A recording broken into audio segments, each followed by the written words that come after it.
이 복음이 시작되어지는 그러한 그 책은 사도행전이라고 말할 수 있겠죠. 그래서 사도행전이 시작을 예루살렘에서부터 그 다음에 사마리아 땅끝으로 복음이 전파되어지는 그런 역사를 이 사도행전이 기록을 하고 있어요.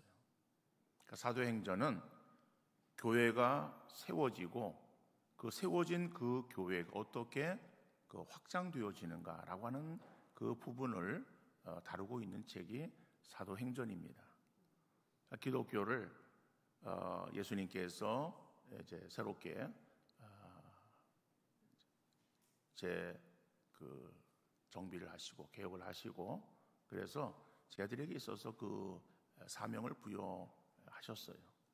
그래서 그 제자들이 이제는 각자에 주어지는 그러한 그 위치에서 복음 전하는 그러한 그 내용들이 나오는데 그 사도행전에 있어서의 가장 중심적인 이 벌스 중심 구절이 어딘가 하면은 사도행전 1장 8절이에요. 오직 성령이 너에게 임하시면 권능을 받고 예루살렘과 온 유대와 사마리아와 땅끝까지 이르러 내 증인이 되리라. 그러니까 바로 그 말씀대로 사도행전이 이렇게 진행되어져 가는 것을 볼 수 있어요. 그래서 사도행전에서는 이 어떠한 성령의 능력으로 인해서 복음이 효과적으로 확장되어지고 전파되어지는 그러한 것을 기록을 하고 있습니다. 그래서 교회가 세워지는 것들을 말하고 있어요. 그런데 그 교회가 세워질 때에 필요한 것은 복음이죠. 그 복음은 뭐예요? 예수 그리스도예요. 그래서 예수 그리스도를 증거하는 거예요. 간단하게 증거하면 예수를 믿으라. 그러면 너와 내 집이 구원 온다는 거예요.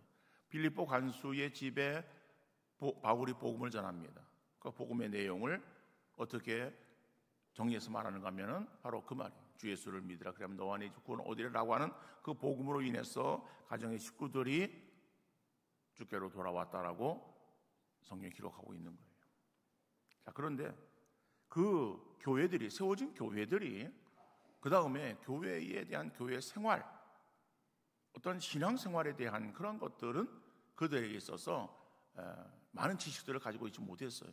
그래서 바울은 그들에게 편지하면서 그 교회에 보내는 그러한 그 편지가 목회를 어떻게 하는가 아니면 성도들의 신앙생활을 어떻게 하는가라고 하는 그러한 부분에 대해서 기록하고 있는 그러한 그 내용들이 이제 바울 서신으로 우리가 분류할 수 있는 것이죠. 자, 다시 말하면은 구원은 예수 그리스도를 믿음으로 인해서 구원함을 얻는 거예요. 그런데 우리의 신앙이 거기에서만 그쳐지는 것이 아니라 한 걸음 더 나아가야 되는 것이죠. 그래서 우리의 신앙은 성장하고 성숙되어야 됨을 말하는 거예요. 이 종교개혁의 1세대는 마틴 루터입니다. 마틴 루터가 종교개혁을 일으킬 때에 그는 이 로마 가톨릭의 사제였어요. 오늘날로 말한다면 우리의 기독교로 말한다면 뭐 기독교의 목사 이런 그 위치예요. 자, 사제였었는데 그러면서도 이제 그 루터에게 있어서 그래서 로마 가톨릭이 말하고 있는 그러한 어떤 구원 이 부분을 시행했지만은 그에게 만족과 행복이 없었어요. 돌계단을 기어서 오르느라고 팔꿈치와 무릎에 까져서 피가 나는 그러한 그 고통이 있어도 그 고통으로 인해서 고행으로 구원함이 이르는 것이 아니라 아무런 더 오히려 고통만 주어지는 것이죠. 심지어는 당시에 이 그 베드로 대성당이라고 하는 지금도 가끔 그 TV에 이때 로마를 비칠 때에 거기에 그 성당이 나오기도 합니다만은 엄청나게 큰 규모예요. 그림에서 보여지는 것과 실제 보는 것과는 느낌이 확연하게 다릅니다. 어떻든 간에 그 큰 그런 그 건물을 짓는 데에 많은 재정이 필요했어요. 그러니까 재정이 필요한 그 재정을 충당하기 위해서 곳곳에서 이제 헌금을 모아서 거기서 이제 보내는 거예요. 그런데 그 헌금을 모아서 보내는데 그들에게 어떠한 헌금을 이제 거둘 그런 어떤 명분이 있어야 되잖아요. 그 명분이 무엇인가 하면은 이 면죄부를 팔기 시작했어요. 그러니까 죄를 면해주는 그러한 용지 이런 거죠. 그 면죄부를 파는데 그 면죄부를 사는 거예요. 그러니까는 면죄부를 자기 돈으로 예를 들어서 값은 제가 모르겠습니다만은 예를 들어서 만약에 10,000원이다, 10만 원이다 말하고 한다면은 그럼 그거를 사가지고선 그래서 그 돈이 그 헌금함에 떨어지는 순간 죽은 조상들의 그런 그 영혼이 연옥으로 아니면 천당으로 이렇게 옮겨진다. 이렇게 막 현혹을 시키는 거예요. 그러다 보니까는 이제 많은 사람들이 그 면죄부를 샀어요.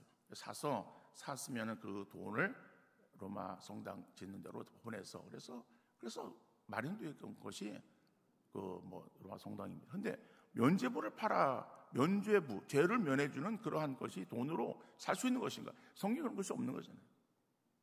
근데 당시에 이 성경은 신앙생들의 금서였어요. 금서. 그리고 있어도 라틴어 성경이에요.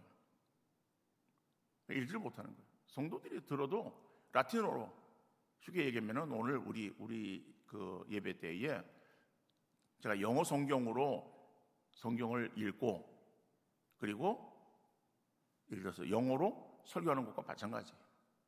그건 제가 이렇게 능력을 쓰는 것이 아니라 교황청에서 내려오는 그러한 설교의 전문을 가지고서 라틴어로 되어진 그러한 그 설교를 하고 라틴어 성경을 그냥 읽는데 성도들은 그러니까 이게 무슨 말인지를 모르는 거예요. 그러니까 무슨 말인지를 모르는 그런 가운데에 그냥 그들은 어떠한 형식에 취해 가지고 신앙생활을 행했던 거예요. 그러니까는 그러한 그 가운데서 마틴 루터가 성경을 보니까는 잘못되었다라고 하는 것을 깨닫게 되어지는 거예요. 성경이 뭐라고 말하고 있는가 하면은 하박국서나 로마서에 보면은 오직 의인은 믿음으로 구원함을 얻는다라고 나와 있어요. 우리 구원함을 얻는 것이 면죄부를 사가지고서 우리의 죄를 면해지는 것이 아니라 우리가 예수 그리스도를 믿음으로 인해서 그래서 우리가 의로워지는 것이고 구원 얻는 것이다라고 하는 것을 깨닫게 되어지고 로마 교황청에 대항해서 종교 개혁을 일으키게 되어진 거예요. 그런데 그러한 종교 개혁자인 루터도 강조했던 것이 그러니까 로마 가톨릭에 대항해서 이제 반대했기 때문에 거기에서 말하고 있는 어떤 행위, 선한 일들, 교회 안에 어떠한 그러한 것들 이런 것들에 대해서 반박하는 거예요. 그래서 자라보고 놀란 가슴, 소득은 보고 놀란다는 우리 말이 있듯이 이 루터가 성경 중에서 야고보 성경을 지푸라기 복음이라고 폄하했어요. 그러니까 거기는 행위를 말하고 있잖아요. 그러니까 그 성경의 그 의미를 깨닫지 못하고 그냥 보여지는 그런 것에 이거 행위를 말하고 있네. 그래서 그 믿음을 강조하던 그런 그 루터의 눈에 그것은 온전치 못한 것으로 보여서 그래서 지푸라기 복음 이건 쓸모없는 그런 것이다라고 이렇게 폄하하는 일들이 벌어졌지만은 그러나 여러분 우리가 신앙생활 행할 때에 우리가 신앙생활이라고 말합니다. 그러면은 신앙과 생활은 서로 밀접한 관계에 있을 수밖에 없는 것이겠죠. 신앙과 생활을 분리할 수 없다라고 하는 거예요. 왜 제가 청년 때에는 교회에서 어떠한 그러한 붐이 있었는가 하면은 이 아웃사이더 처치라고 하는데 그것이 이제 어떠한 선교회 활동들을 말하는 거예요. 그래서 내비게이터, GCC 이런 어떠한 교회 밖에서의 활동하던 선교회의 그런 어떠한 움직임들이 교회 안으로 들어오게 되어지는 거예요.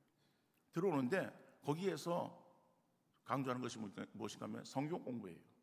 그러니까 그 성경 공부가 어떠한 그러한 그 책별 성경 공부 이런 것이 아니라 이제 그 구원, 이제 구원론에 대한, 그래서 구원을 이제 이렇게 도입해서 그것을 강조해야 돼. 일단 처음 단계가 결국에는 중생이에요.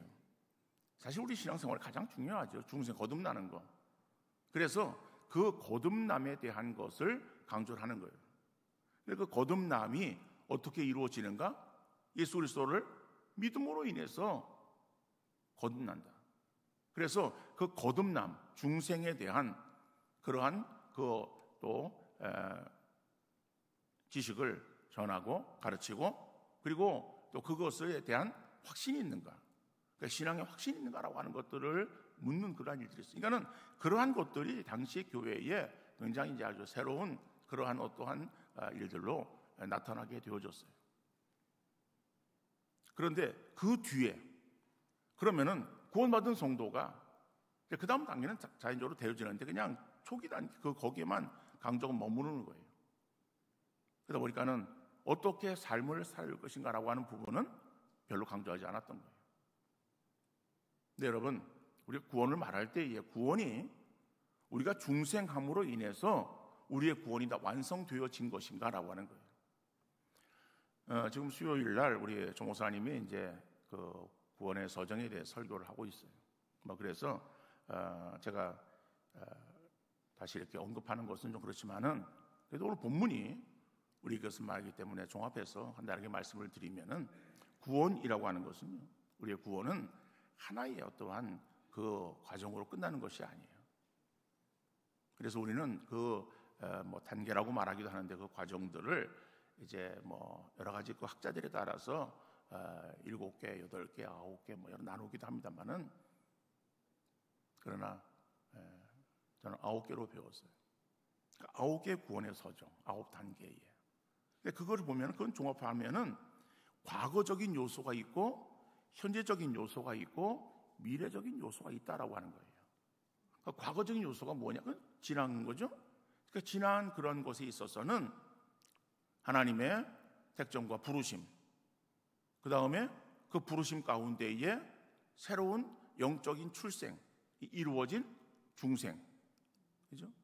그러니까 중생은 우리가 거듭났다라고 하는 거예요. 우리가 영적인 그러한 존재로 새롭게 태어나는 것을 말하는 거예요. 그러니까 영적 출생이 이루어지면은, 그러면 영적 출생으로 끝나는 것이 아니라 거기 나타나는 동반되어지는 그러한 그 상황들이 거기에 함께 나타납니다. 자, 무엇인가 하면은 하나님의 어떠한 그러한 그 사람으로 우리로 하여금 새롭게 거듭나게 하시면은 우리 가운데 어떠한 변화가 일어나는가 하면은 회개가 일어나는 거예요. 그 회개는 회심이라고 말하는데, 그 회심은 어떤 회심인가 하면은, 어떤 회개인가 하면은 불신에 대해서 돌이키는 그러한 그 회개가 회심이에요. 우리가 지옥 가는 것은 다른 죄를 지어서 지옥 가는 거 아니에요. 우리가 거짓말하고 무슨 살인을 하고 간음을 하고 그래서 가지고 그거 가지고 지옥 가는 건 아닙니다. 그러나 그 잘못한 것에 대한 그러한 책망, 그 다음에 하나님의 무슨 벌, 저주 이런 것들은 주어지지만은 그 자체로 인해서 우리가 지옥 가는 것은 아니에요. 지옥 가는 것은 한 가지의 죄예요. 그 죄가 무엇인가 하면은 불신의 죄예요. 하나님 믿지 못하는 불신의 죄. 우리가 죄 가운데 있었기 때문에 죄 가운데 있는 죄인은 하나님을 알지 못하는 거예요. 하나님 관계가 없는 거예요. 그게 하나님을 믿지 못하는 거예요. 믿지 못하는 그런 것에서 하나님께 우리를 불러주셨어요. 그래서 하나님 안으로 들어오게 되어지니까는 자연적으로 내가 믿지 못하던 그 불신의 죄, 이거 잘못했구나 라고 하는 걸 깨닫게 되어지고 돌이키는 거예요. 그래서 불신의 죄에서 돌이키면은 그럼 우리가 그 죄에서의 회개할 때에 우리는 천국 백성이 되어지는 거예요. 그다음에 우리가 선한 삶을 살아야 되지만은 그다음에 짓는 죄가 있다 할지라도 그 죄로 인해서 우리가 지옥 가는 것은 아닙니다. 그러니까 여러분들이 죄를 지어라 그런 말은 아니에요. 우리가 죄를 짓지 않도록 힘써야 돼요. 그러나 연약해서 죄를 지었을 때 어떻게 합니까? 우리가 하나님께 회개하는 거예요. 그리고 돌이키고 다시는 그러한 죄를 짓지 않도록 우리가 더 힘쓰는 회개가 우리에게 동반되어야 됨을 말하고 있는 것이죠. 그런데 그 회개가 불신의 죄에서 돌이키는 것인데, 돌이키고 난 다음에 자연적으로 그다음에 따라오는 것이 무엇인가 하면은 하나님 믿지 못하던 그러한 상태 속에서 이제는 돌이켰어요. 그럼 뭐예요? 하나님을 믿는 상태로 들어가는 것을 말하는 거예요. 그죠? 하나님 믿지 못하던 그런 것에서 회개했어요. 돌이켰어요. 그럼 하나님 믿는 믿음으로 들어가는 것이죠. 그래서 믿음이 우리에게 생기는데, 그 믿음은 하나님에 대한 믿음이에요. 그러니까는 영적 구원함을 얻은 사람은, 중생함을 얻은 사람은 불신의 죄에서 회개하고 회심하고, 그리고 자연적으로 하나님에 대한 믿음을 갖게 되어지는 것이다라고 하는 거예요. 그러니까 그거는 물론 그 뒤에 나오는 요소들이 있습니다만은 어떤 간에 그것은 우리의 구원의 그러한 그 서정 가운데서 과거적인 그러한 그 요소들이에요. 그러면은 그 과거적인 요소들인 구원의 그러한 그 중생과 그다음에 회심과 믿음이라고 하는 그러한 것으로만 그쳐지는 것이 아니라 그 뒤에 우리에게 주어지는 것이 있다.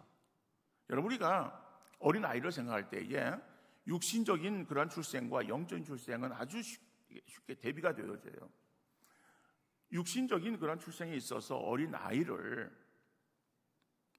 엄마가 이제 뱃속에 태내에 10달을 품고 있다가 그다음에 이제 시간이 되어 가지고 아이가 출생하잖아요. 그러면 아이가 출생되어지면은 출생한 그 아이는 순간적으로 엄마에 대해서 나오는 거예요. 그러니까 그러면서 응애하면서 새로운 생명으로 잉태되어지는 거잖아요. 그러니까 잉태되어지면은 그 아이는 하나의 새로운 생명체예요. 물론 뭐 태내에 있을 때도 생명체인데 이렇게 너무 이렇게 하지 말고 그냥 일반적으로 우리가 말한다로 할 때에 아이가 출생되어지면은 아이가 이제 태어났다라고 이렇게 말하는 거예요. 생명체로서의 출생이 이루어진 거예요. 그러면 생명체로서 출생이 이루어졌으면 그것으로 그냥 끝나는 겁니까? 그냥 그 아이가 그냥 그대로 가만히 있습니까? 물론 우리가 갓난아기 때 그 아이를 보면 얼마나 신기하고, 그죠? 얼마나 참 신비롭습니까? 그죠? 그리고 또 이쁘기도 하고. 근데 이쁘진 않은 것 같아요. 갓 태어난 그 핏덩어리 이렇게 볼 때 글쎄 모르겠어요. 저는 안 예쁘더라고요. 아니 뭐 아버지도 몰라보는데 뭘 이쁘게. 그래 이제 그렇지만은 이제 자녀예요. 근데 그 자녀가 이제 엄마 젖을 찾아요.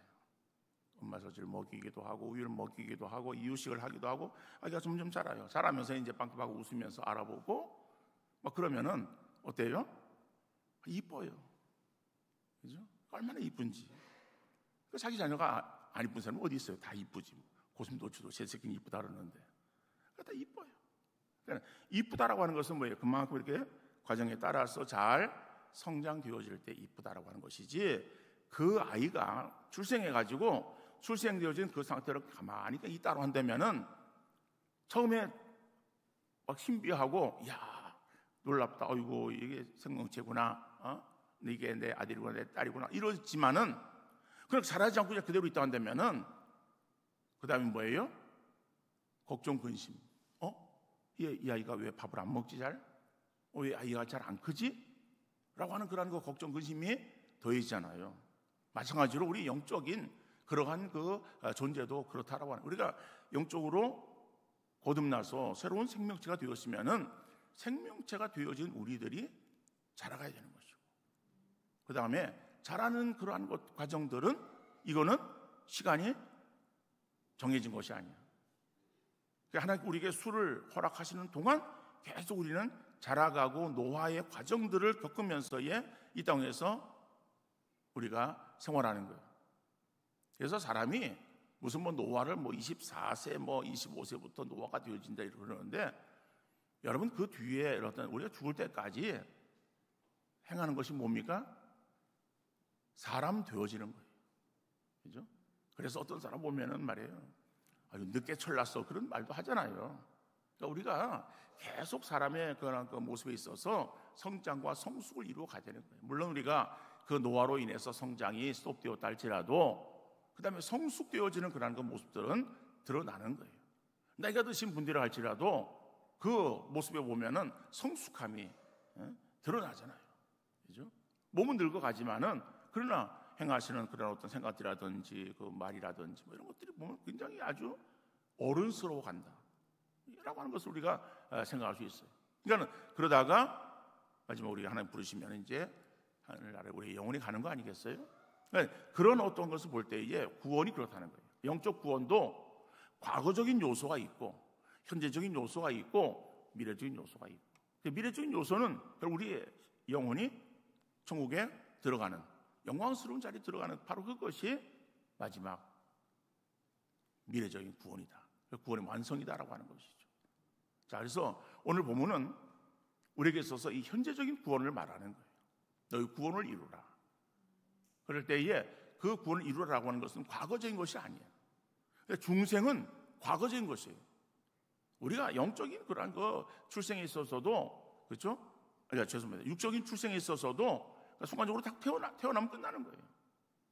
영적 출생도 마찬가지예요. 예수를 믿음으로 인해서 하나님 은혜 가운데서 우리가 거듭났으면 그것으로 우리 거듭나면 끝나는 거예요. 그 다음에 주어지는 것은 현재적인 상황 속에서의 구원을 이루어 가야 된다라고 하는 것을 말씀하는 거예요. 이게 오늘 본문의 말씀입니다. 그러므로 중생함을 얻은 성도들, 구원받은 성도들, 이 성도들은 어떤 신앙생활을 이루어야 될 것인가라고 하는 것을 본문을 통해서 살피면서 주시는 일 함께 나누는 시간 될 수 있기를 바랍니다. 첫 번째로 너의 구원을 이루라라고 말하고 있어요. 오늘 본문 12절에 보니까는 그러므로 나의 사랑하는 자들아 너희가 나 있을 때뿐 아니라 더욱 지금 나 없을 때에도 항상 복종하여 두렵고 떨림으로 너희 구원을 이루라 라고 말씀합니다. 여러분, 여기서 너희 구원을 이루라 라고 하는 이것은 뭐 중생함을 얻어라 이런 말이 아니에요. 이미 중생함을 얻은 빌립보 성도들에게 편지하는 거예요. 그래서 나 있을 때나 없을 때나 너희들이 두렵고 떨리는 그러한 그 마음으로 너희 구원을 이루기 위해서 더욱더 힘쓰라 라고 하는 그런 말이죠.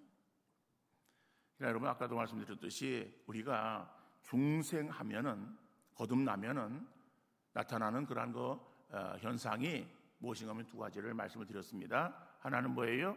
회심이에요. 그죠? 회심이라고 하는 것이 뭐예요? 회개인데 불신의 죄를 회개하는 회개를 회심이라고 말한다. 그거는 뭐 학자들에 따라서 한 번 아니면 여러 번 이렇게 말하는데 저는 한 번으로 그렇게 생각을 합니다. 그러니까 우리가 하나님을 아는 것, 하나님을 모르던 그러한 그 죄인이 이제는 은혜 가운데 구원함으로 하나님을 알게 되었다고 할 때에 내가 그러한 죄를 지었구나라고 하는 것을 돌이키는 그러한 그 회개, 이것은 한 번으로 족한 것이지 그것이 계속해서 우리에게 일어나야 되는 것은 아니다라고 하는 거예요. 어떻든 간에 그러한 그 회개, 회심으로 인해서 나타나는 것이 뭐예요?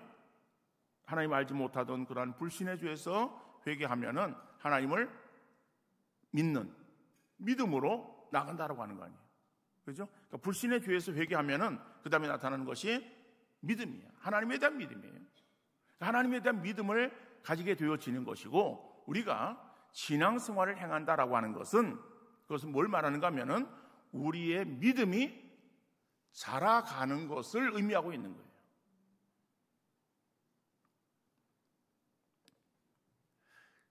자,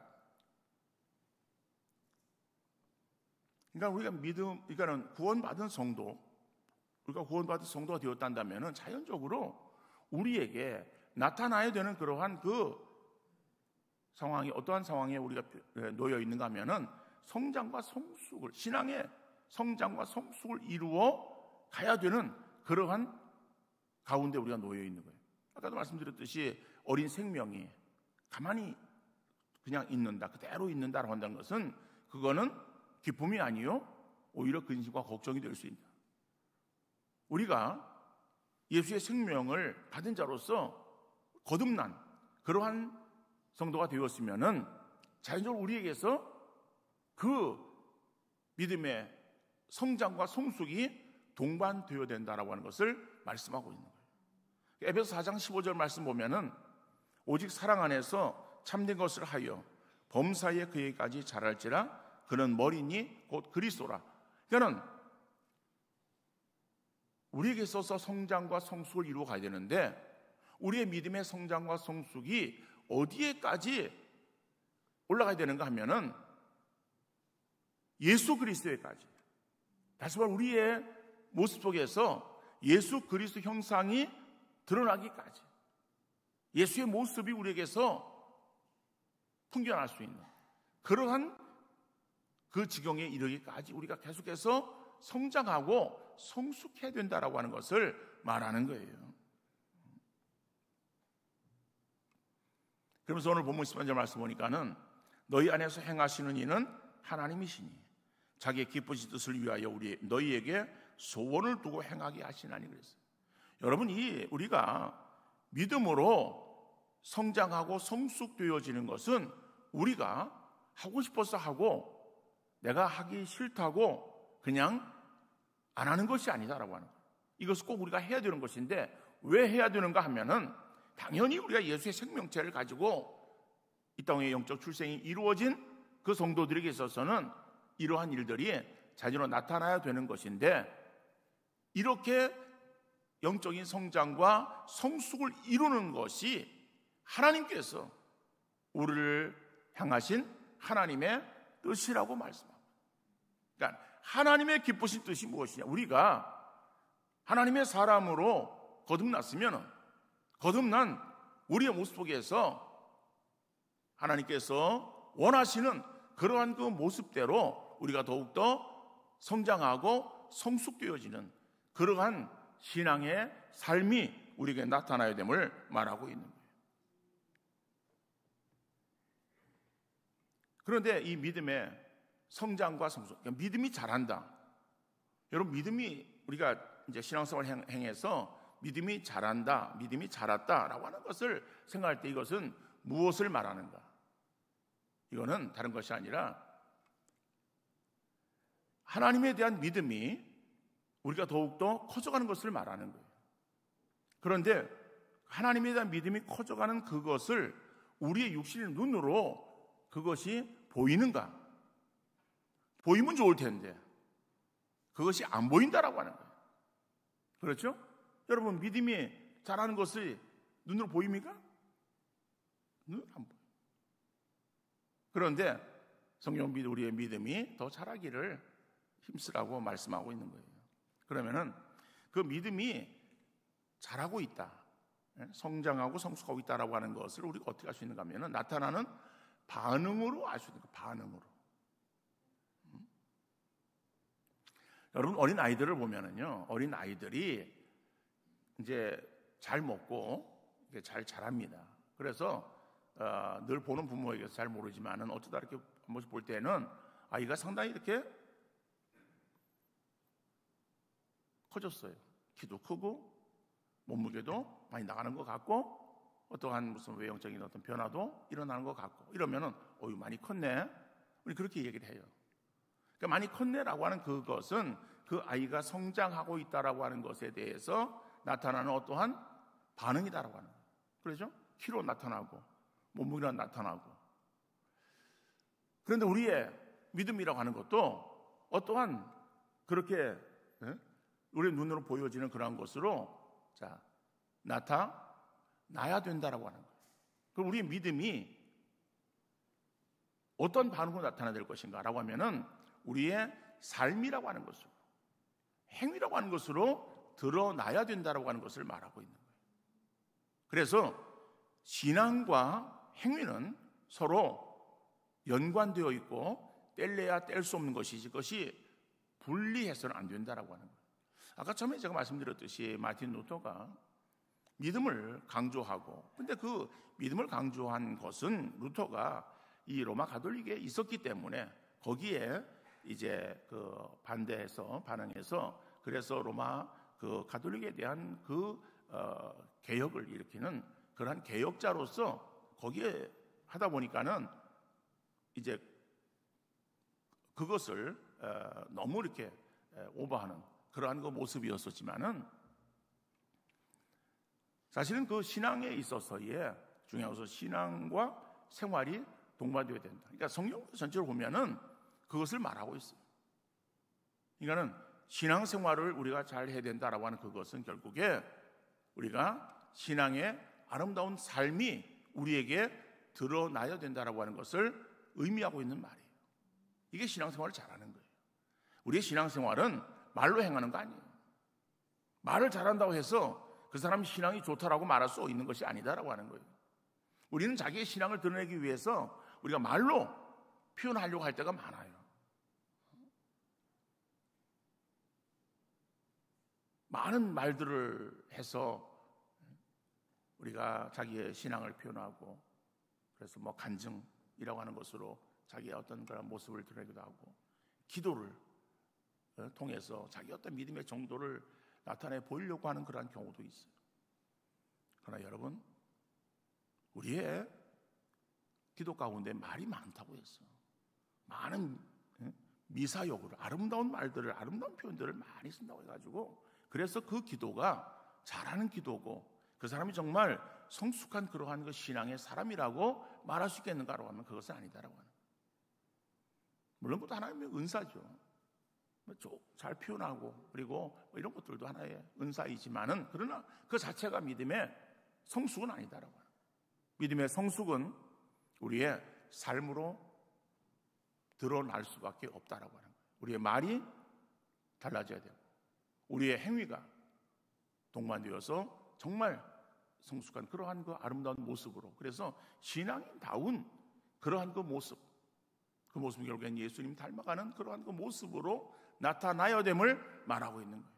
그러니까 여러분, 우리 성경을 우리가 하나님의 말씀을 듣고 또 우리가 성경을 읽고 또 배우고 하는 그러한 그 일들 속에서 정말 예수 그리스도를 우리가 더욱더 깊이 인식하며 그 예수의 모습을 내가 정말 구현할 수 있도록 우리가 더욱더 힘쓰고 애쓰는 그런 우리의 신앙의 자세가 되어질 수 있기를 간절히 바랍니다.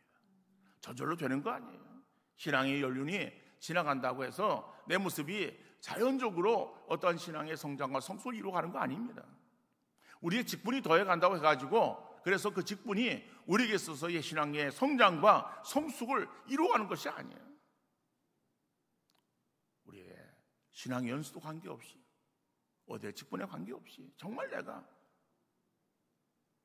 내 안에 있는 예수의 생명이 더욱더 풍성해지고, 그래서 그 모습이 정말 주님을 닮아가기 위해서 힘쓰는 그러한 우리의 신앙의 삶을 우리가 살기 위해서 힘쓰지 아니하면은 우리가 이러한 것을 행할 수 없다. 그래서 오늘 본문은 우리에게 뭘 말합니까? 너희 구원을 이루라 라고 그렇게 말씀하고 있어요. 두 번째로 오면은 우리가 그렇게 구원을 이루어감에 있어서 방해 요소가 있음을 말하고 있어요. 그 방해 요소가 무엇인가 하면은 오늘 본문 14절에 모든 일을 원망과 시비가 없이 하라라고 말하는 거예요. 그러니까 원망과 시비, 원망이라고 하는 것은요 사단의 속성이에요. 근데 우리가 죄 가운데 있다가 구원함을 얻었어요. 그러면 구원함을 얻어 하나님의 자녀가 되었으면은 하나님의 속성을 우리가 가지고 있어야 되는데, 하나님의 속성을 가지고 있으면서 자꾸 우리는 과거로 돌아가려고 하는 회귀 본능에 우리가 처해 있어요. 그런데 이 원망이라고 하는 것은 하나님의 속성이 아니에요. 마귀의 속성이에요. 그런데 그 원망이라고 하는 것은요, 우리가 원망할 수밖에 없는 상황이니까 원망하는 거예요.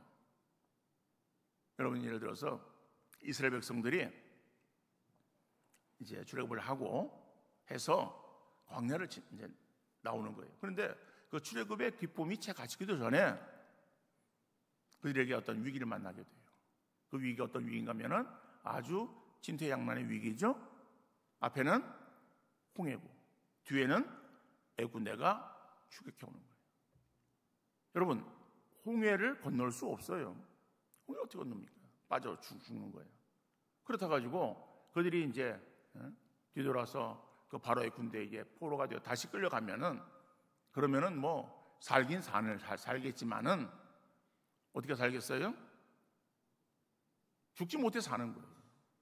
그렇죠? 얼마나 심한 고욕을 그들이 당하겠습니까? 그러니까는 죽지 못해 사는, 억지로 살아가는 그러한 심한 고통이 주어질 수밖에 없을 거예요. 그러니까는 앞으로 나가지도 못하고 뒤로 돌아서지도 못하는 그러한 진퇴양난의 위기를 만나게 되었을 때에 그들의 입에서 나오는 소리는 어떤 소리였어요? 모세에 대해서 원망과 불평이었을 거예요. 아니, 더 심하게 나가서 온갖 욕을 다 했을 거예요. 그런데 이스라엘 백성들이 온갖 욕을 했다라고 가정해 봅시다. 그런데 그러한 그 욕이 그들에게 있어서 나오는 욕이겠어요? 여러분, 우리 교회 성도들을 다 들어가지고 그래서 그 자리에 딱 놓았다고 한다면 우리는 그 상황 속에서 뭐라고 말하겠어요? 아마 이스라엘 백성들보다 더 한 번 더 했지 덜한 사람은 한 사람도 없을 거예요. 그렇죠? 죽일 듯이 그냥 가서 그냥. 왜요? 아니, 앞으로 가도 죽고 뒤로 가도 죽는 거예요. 죽음의 상황인데 그 상황에 있어서 아유 모세요 감사합니다 뭐 이런 말이 나오겠어요? 당연히 그냥 거기는 야 모세 뭐 그러면서 뒤에 막 그냥 여기 따라 붙겠죠 이제. 그러면서 아니 우리가 애국에서 매장지 없어가지고 여기 나와서 우리를 지금 여기 죽이려고 이까지 끌고 나왔느냐, 그죠? 이런 온갖 그냥 말들이 많이 나올 수밖에 없을 거예요. 여러분, 원망할 수밖에 없는 상황이라고 우리가 이해가 되어져요. 그러나 성경은 그 상황을 어떻게 말하고 있습니까? 죄라고 말하고 있어요. 원망은 죄라고 말하고 있어요. 그러니까 원망할 수밖에 없는 상황이다. 상황을 가지고 우리가 논하는 것이 아니야. 어떠한 상황 속이든지 원망이 아니라 원망을 없이 하라고 말하고 있어요. 그러면 원망을 없이 할 수 있는 그러한 그 상황은 어떠한 상황인가? 여러분, 우리가 살아가는 세상도 마찬가지예요. 이스라엘 백성들이 당하는 그러한 그 광야의 40년의 시간만 힘들고 어렵습니까? 우리가 지금 살고 있는 그러한 그 세상도 뭐라고 표현합니까? 광야와 같은 세상이라고 말하는 거예요. 고해와 같은 세상이라고 말하는 거예요. 이 세상 결코 녹록하지 않습니다. 힘들고 어렵습니다. 산 넘어 산인 그런 그 경우들이 얼마나 많아요. 문제가 우리 앞에 많이 놓여있는 그런 일들이 얼마나 많이 있습니까? 그러한 그 문제 앞에 우리가 우리 입에서 나오는 거 자연적으로 원망과 불평이 나올 수밖에 없어요. 그러나 성경은 우리에게 있어서 원망 없이 하라고 말하고 있어요. 그러면 원망 없이 살아갈 수 있는 그러한 삶의 비결이 무엇인가? 하나님 우리의 상황을 변화시켜 주옵소서. 아무리 금식하며 우리가 철야하며 기도해도 그 상황은 바뀌지 않습니다. 하나님은 능력이 없어 그런 것이 아니에요. 하나님은 그러한 그 상황 속에서 우리를 향하신 하나님의 뜻이 있어요. 자, 어떤 간에 그렇기 때문에 그 상황이 우리가 바뀌어지기를 원하는 것이 아니라 그 상황 속에서 상황을 바라보지 아니하고 하나님을 바라보는 믿음을 허락해 주옵소서 기도하는 우리 성도들 되어질 수 있기를 간절히 바랍니다. 상황을 바라보면 원망과 불평이 나올 수밖에 없어요. 여러분, 큰 상황에 큰 어떤 문제 앞에서만 우리가 원망하고 적은 문제 앞에서는 원망하지 않습니까? 아니에요. 큰 문제, 적은 문제 관계없어요. 다 문제 앞에서는 우리가 두려워하고 떨고 무서워하고 염려하고 걱정, 근심하고 원망이 쏟아져 나올 수밖에 없는 거예요.